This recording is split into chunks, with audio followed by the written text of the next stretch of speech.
In the heart of London, amidst the serene yet somber backdrop of the Highgate Cemetery, a legend was born that would captivate the city's imagination and fear.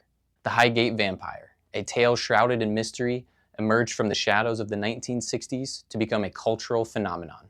This story is not just about a supposed supernatural entity, but also about the power of belief, media influence, and the human fascination with the world unknown. Today, we dive into this urban legend, explore its origins, the hunt, and its lasting impact on society as a whole.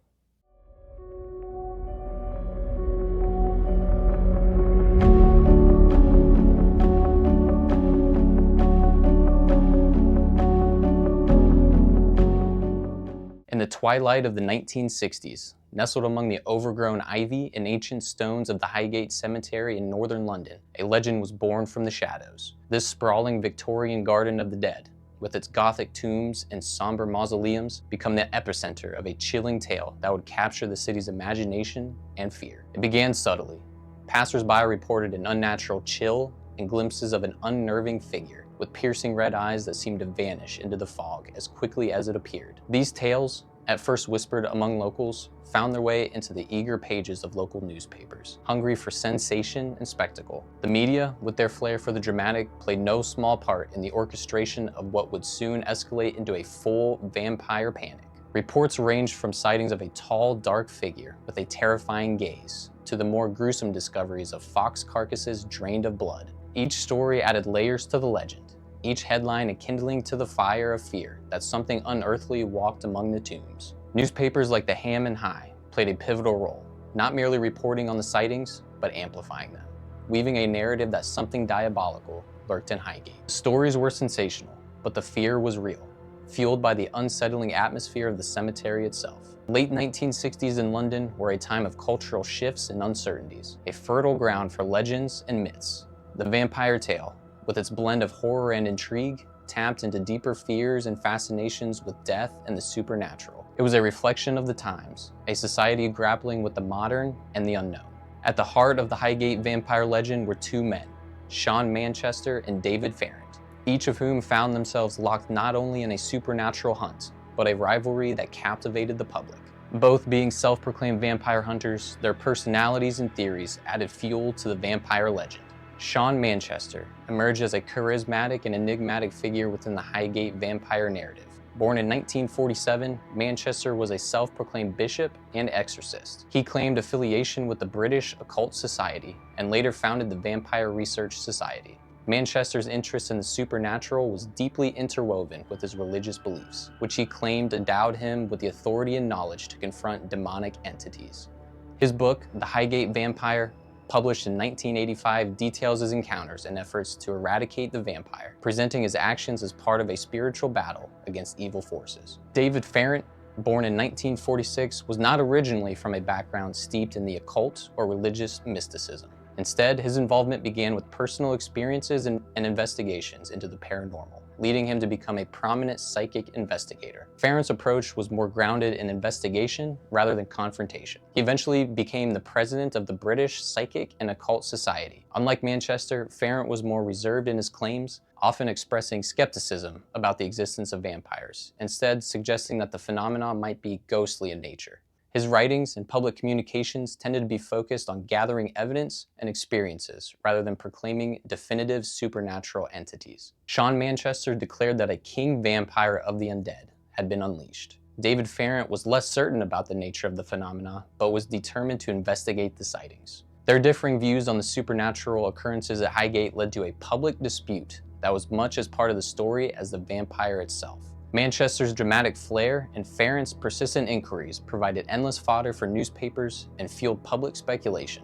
Each appearance they made, each letter they wrote, and each interview they gave only heightened the intrigue and drew more spectators into the unfolding drama. Beyond their investigations, Manchester and Farrant's rivalry played out in the public eye, each accusing the other of sensationalism or fraudulence. Their very public disagreements kept the story alive, ensuring the Highgate Vampire remained a topic of nightly news and public debates.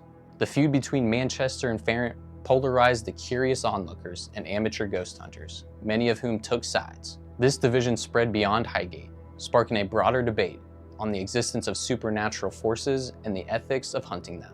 Both men were adept at using the media to promote their views and activities. Manchester's flamboyant, authoritative declarations contrasted sharply with Farrant's more measured, investigative approach. This difference not only fueled their personal rivalry, but also helped shape the public perception of the Highgate phenomenon. Each saw the other as misguided or even harmful in their approach to the supernatural events at the Highgate Cemetery. Their rivalry reached a peak during the early 1970s, with each conducting their own rituals and investigations, often accompanied by the press.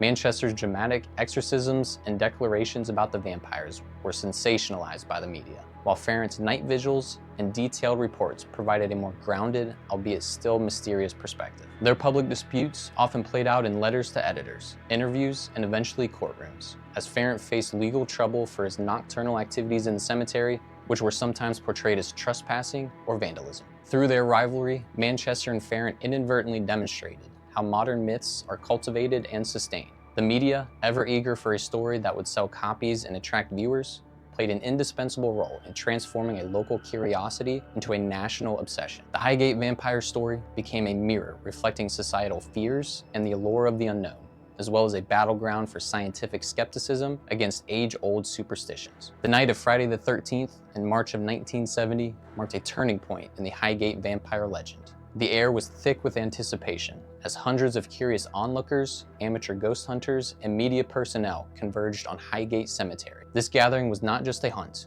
but it was a cultural event fueled by months of escalating stories and the charged rivalry between Manchester and Farrant. The authorities were concerned about the safety and the sanctity of the cemetery. A historical site already had been in a state of neglect. Despite warnings and attempts to discourage the gathering, its allure of the hunt proved too strong. The police found themselves outnumbered and unable to prevent the influx of thrill seekers and supernatural enthusiasts. On that Friday evening, a diverse crowd gathered at the gates of the Highgate Cemetery.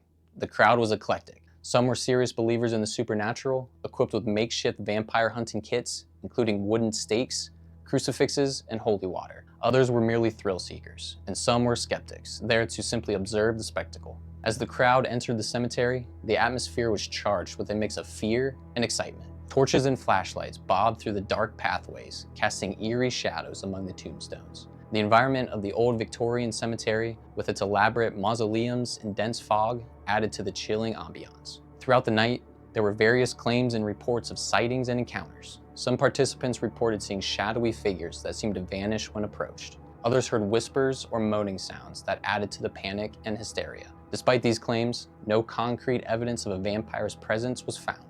The hunt included moments of chaos, as some groups mistakenly chased after shadows, and others debated the signs that they encountered. A few participants attempted to perform rituals they believed would ward off or expose the vampire. The police, who had been wary of the event from the start, were present in an attempt to maintain order. They were concerned about potential vandalism, trespassing, and the general safety of the participants in the historic cemetery itself.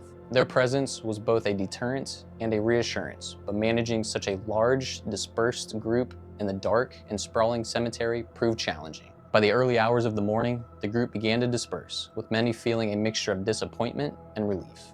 No vampire was caught or conclusively proven to exist, and the cemetery was left in a state of mild disarray, which prompted criticisms regarding the respect to the site and its deceased. In the following days, the event was widely reported, with varying degrees of ridicule and bewilderment. The hunt did not prove the existence of any supernatural beings, but it did certainly solidify the Highgate Vampire in the annals of London's urban legends. Following the dramatic events of the vampire hunt on Friday the 13th, the Highgate Vampire story continued to evolve, its echoes reaching far beyond the confines of the cemetery and the night in question. Some months later, on August 1st, 1970, the charred and headless remains of a woman's body were found not far from the cemetery. The police suspected that it had been used in black magic. Farrant was found by police in the churchyard beside the cemetery one night in August, carrying a crucifix and a wooden stake. He was arrested, but when the case came to court, it was dismissed. In the aftermath, the media did not simply move on from the Highgate Vampire. Instead, the legend grew, fueled by ongoing coverage, retrospective articles, and the continued public appearances of Sean Manchester and David Farrant. Their accounts and books on the subject kept the story alive, each publication adding new details or interpretations to the narrative. Each attempted to control the narrative around the vampire, resulting in ongoing animosity and rivalry between the two. Their feud continued for decades, marked by insults and vindictiveness until Farrant's death in April of 2019. As the chilling narrative of the Highgate Vampire concludes, we're left to ponder its lasting effects on our collective psyche. The Highgate Cemetery, once just a resting place for the dead, is now a landmark for paranormal lore. The Highgate Vampire story serves as a compelling reminder of our desire to explore the boundaries of the known world. Thank you for listening to the Highgate Vampire story. If you enjoyed the video, please feel free to like and subscribe. If you have a topic you'd like to see me cover in the future, drop a comment. And always remember, don't drink the Kool-Aid.